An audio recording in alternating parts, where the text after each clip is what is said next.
Hello, fellow Megatennists. Before we get started, I do want to just apologize to this one person who said they're a fan of my videos who happened to have seen me at the Sojima Art Gallery.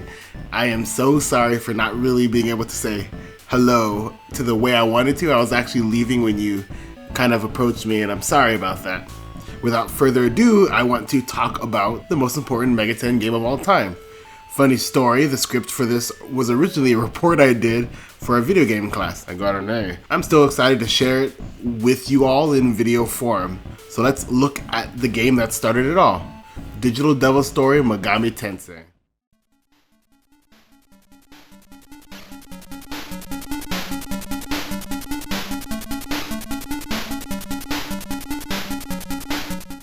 The late 80s in Japan saw a great many changes in Japanese culture. The unemployment rate was down, anime and manga industries began to boom, and the video game industry began to truly recover from the crash of 1983. With this rejuvenation came more games of a higher quality. Seemingly a reaction to the crash, games at the home became more diverse. At this time, we see many well-known franchises begin, from The Legend of Zelda in 1986 to Final Fantasy in 1987. One significant update to the game-making philosophy of the time is that of marrying gameplay and narrative, which became a focus of the design. Subgenres began to develop from this new stress on quality and replayability rather than strictly difficulty. Amongst the new grounds being broken with the creation of genres and expanding complexity of design, we have Digital Devil Story, Megatennists, which arguably created the monster capture subgenre of role-playing games. Now, in saying that, it is not the first monster capture game. This game was released in September 11th, 1987, while games like Tranquilizer Gun, released in 1980, allowed for the capture of monsters via tranquilizing them with your gun, which in an arcane way mirrors hitting a Pokemon to capture it. And in 1985, Cosmic Soldier laid the foundation of branched conversation systems to recruit and spare or engage the enemy in a way that we would find Megatennists doing just a few years later. Released in 1987, a year after its source material by Namco and developed by what would become Atlas, this would be the father of the franchise known as Megatennists.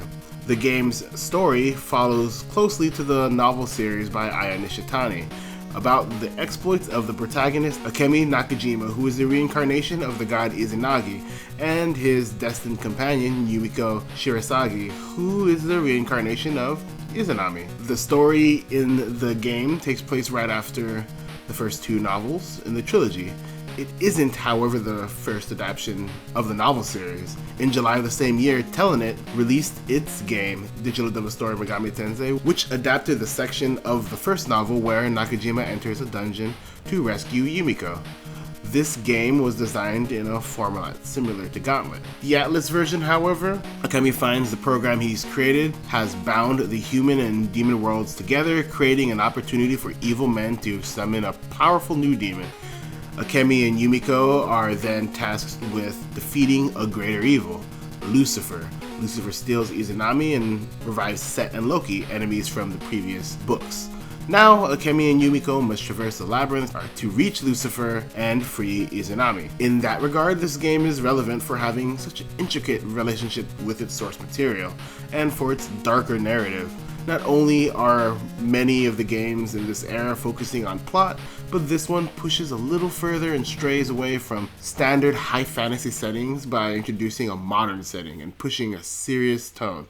But whereas most RPGs of the time have you control mostly human characters and fight enemies of various types, this one allowed for you to encounter an enemy and choose to attempt to recruit it.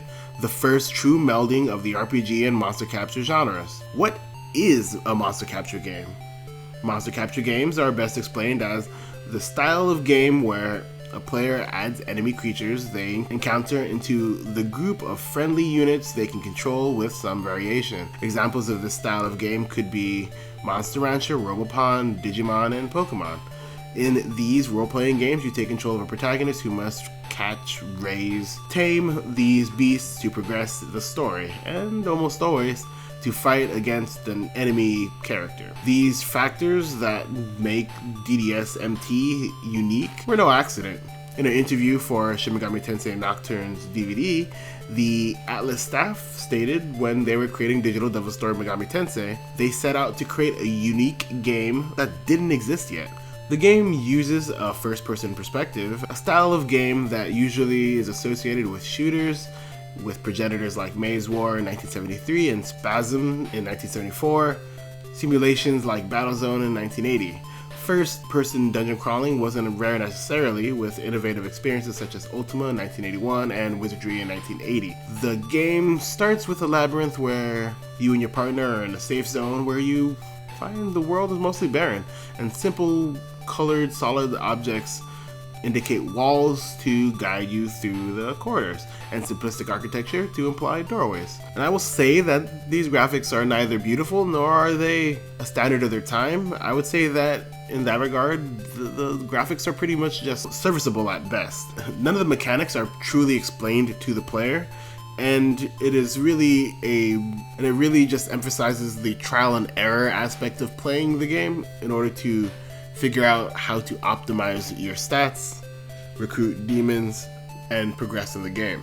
Over time, through trial and error, you find that some monsters, known as demons, are willing to join you through navigating the battle menu, which is triggered when walking outside the safe haven.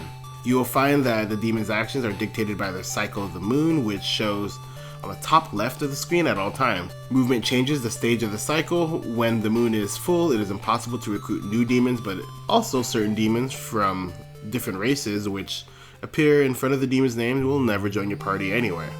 This contributes to another game mechanic called magnetite. Magnetite is a substance that demons are composed of. Whenever the player defeats an enemy, the player retains some magnetite.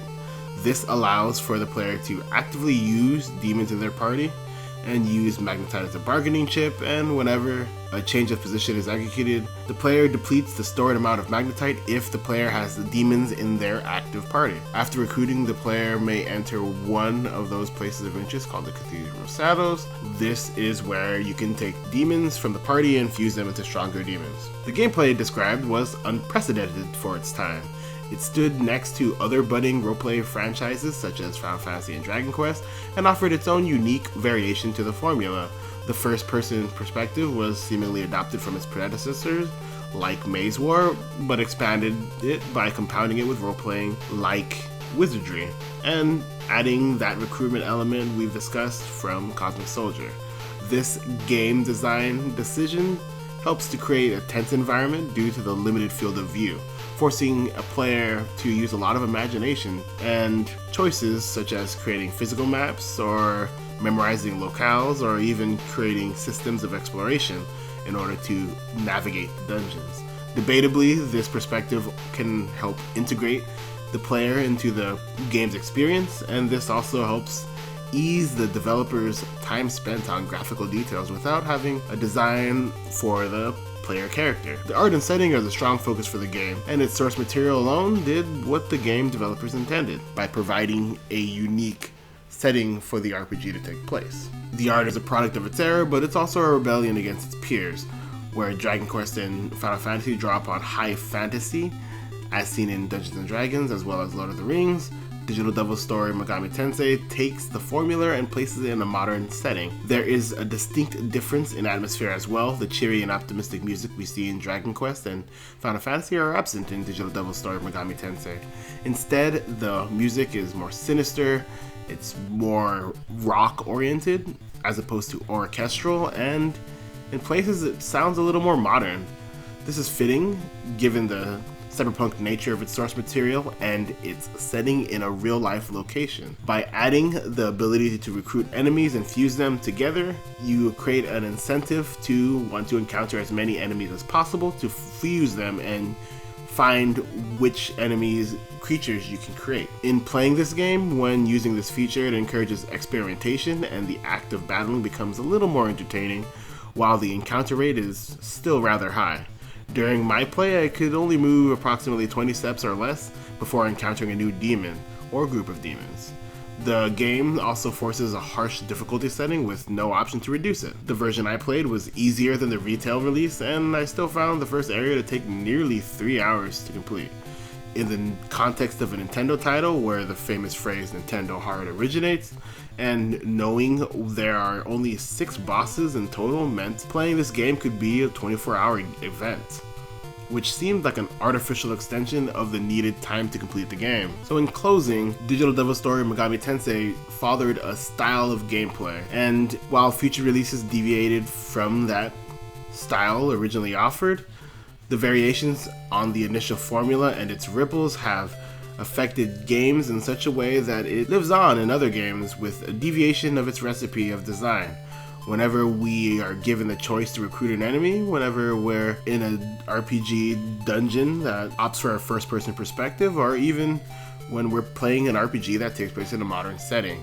It goes without saying that it's not every monster capture game that takes after Megami Tensei, but not even the future Megami Tensei titles take after the seminal work. Just know that these are the legacy of a cyberpunk novel adaptation, a game that's dark and about black magic in a modern setting, and the progenitor of a franchise that is both well loved and not played enough. So with that, I hope you enjoyed this discussion on the gameplay mechanics of Digital Devil Story Megami Tensei and how it impacted future titles. I hope you learned that while Megami Tensei did in fact popularize the monster capture genre, it didn't create that. I hope to kind of explore other games in the franchise this way. If you like the way I did it this time, then go ahead and leave a like. Thank you, fellow Megatennists, and I'll see you next time.